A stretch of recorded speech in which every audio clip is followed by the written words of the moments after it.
کہ اگر آپ مالک بن گئے، یعنی اپنی مرضی چلانا شروع کر دی کہ یہ میرا ہے میرا ہے میرا ہے، تو پھر آپ ناکام ہیں، پھر وہ منزل آپ نہیں حاصل کر سکتے، جنت نہیں جا سکتے آپ۔ ایک حدیث کا مفہوم ہے جو شاعر نے شعر میں کہا ہے، بخیلت بود زاہد بر و بحر، بہشتی نباشد بحکم خبر۔ بخیل انسان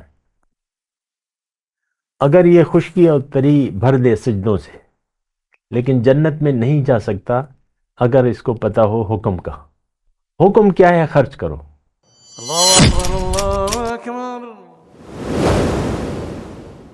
اللہ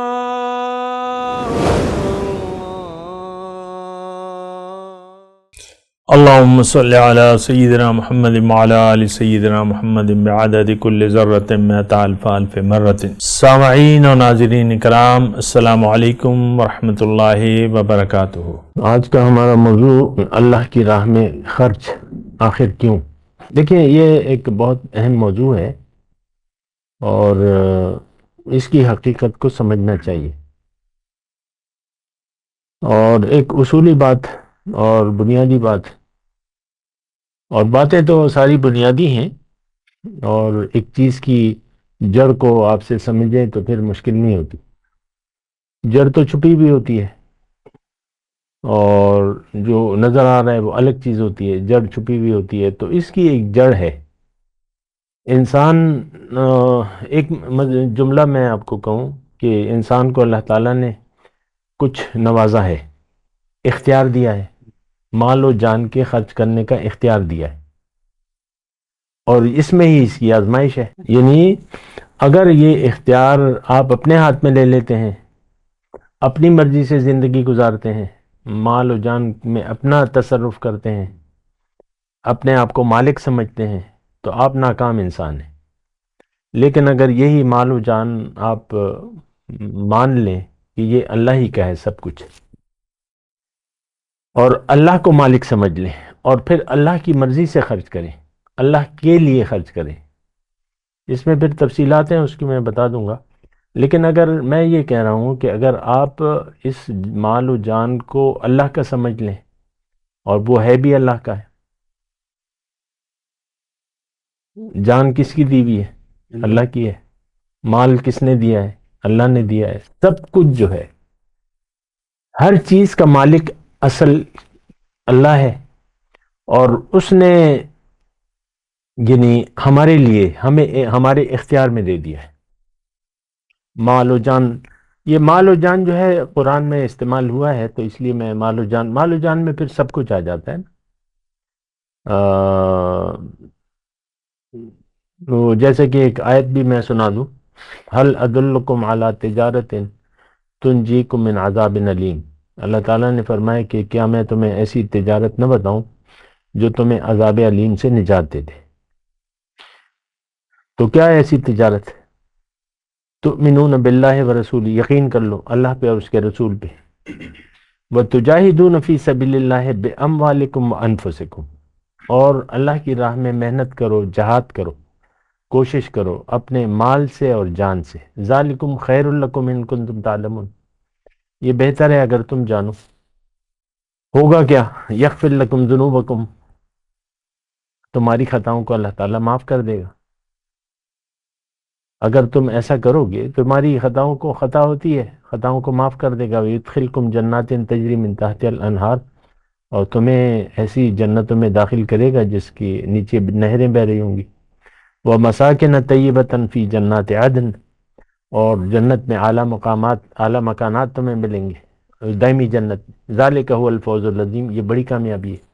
تو وہ تجارت اگر شروع سے آپ دیکھیں، هل أدلكم على تجارہ، تجارت ہے ایک، مال و جان کو دے دو، اللہ کی راہ میں لگاؤ، کھپاؤ، جیسے بھی ہے تو کھپاؤ، اللہ اپنا مت سمجھو، اللہ کی مرضی سے اللہ کے لیے خرچ کرو۔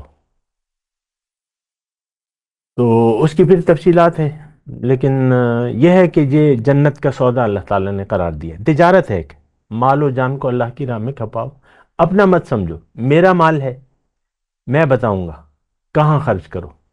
یسألونک ماذا ینفقون، آپ سے پوچھتے ہیں کہ کہاں پر خرچ کریں، آپ کہتے ہیں جو زائد ہے وہ خرچ کر دو، قل العفو، جو زائد ہے خرچ کر دو۔ تو بہرحال پھر دوسری جگہ انہی الفاظ میں مختلف انداز سے اللہ تعالیٰ نے فرمایا کہ ان اللہ اشترى من المؤمنین انفسهم و اموالہم، اللہ تعالیٰ نے خرید دیے ہیں مومنوں سے ان کی مال اور جان، عوض میں کیا ہے؟ جنت، بِأَنَّ لَهُمُ الْجَنَّةِ۔ تو یہ بس ایک تجارت ہے یہاں پر، اور جو میں نے آغاز میں گفتگو کی ہے اس کو ذرا آپ نوٹ رکھیں کہ دنیا میں اگر آپ مالک بن گئے تو آپ ناکام انسان ہیں، اور اگر آپ امانت دار بن گئے، امانت میں خیانت نہ کی، امانت ہے نا، تو پھر آپ کامیاب ہیں۔ یعنی امانت سمجھا، مالک کوئی اور ہے، میرے پاس امانت ہے، اب جو اس کی مرضی ہوگی اس کی رضا کے لیے میں جان کو بھی کھپاؤں گا اور مال کو بھی کھپاؤں گا۔ جان بھی میری نہیں ہے، مال بھی میرا نہیں ہے، اب وہ کہتا ہے اپنے اوپر خرچ کرو تو اپنے اوپر کروں گا، بیوی بچوں پر خرچ کرو، ان کے لیے کماؤ، ان پہ خرچ کرو تو میں ان کے لیے کروں گا۔ میں یہ اللہ کی راہ میں یہ حدیث ہے، اپنے آپ کو احتیاط سے بچانے کے لیے آپ اگر کماتے ہیں رزق حلال تو وہ صدقہ ہے، بیوی بچوں پر خرچ کرتے ہیں وہ بھی صدقہ ہے۔ صدقہ کیا؟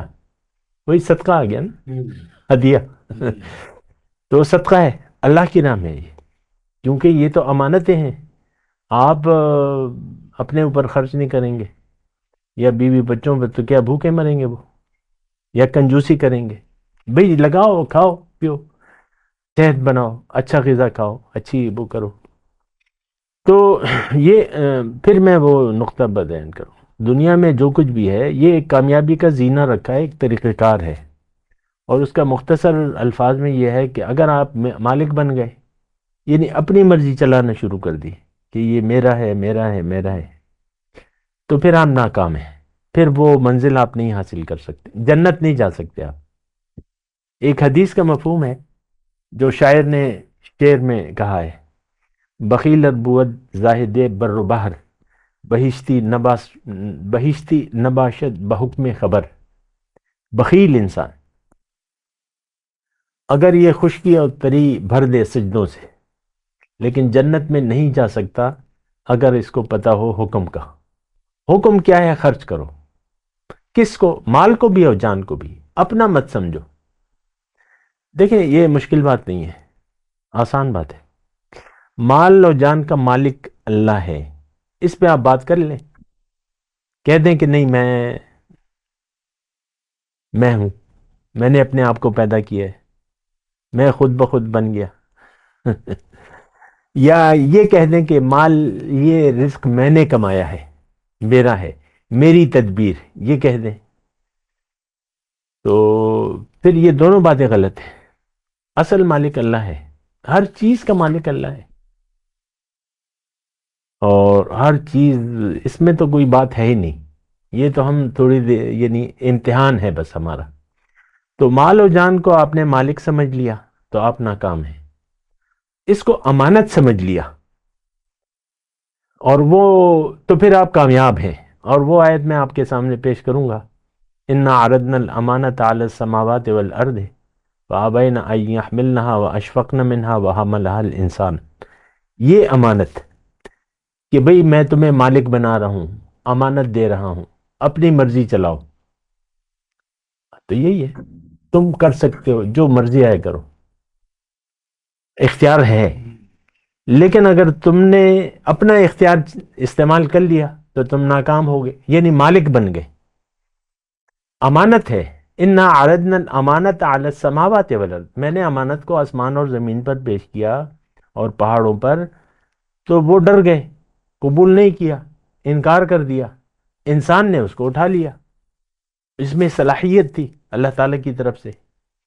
اب وہ صلاحیت اگر آپ استعمال نہیں کرتے اور اس کے مالک بن بیٹھے ہیں تو آپ ناکام ہیں، آپ جہنمی ہیں۔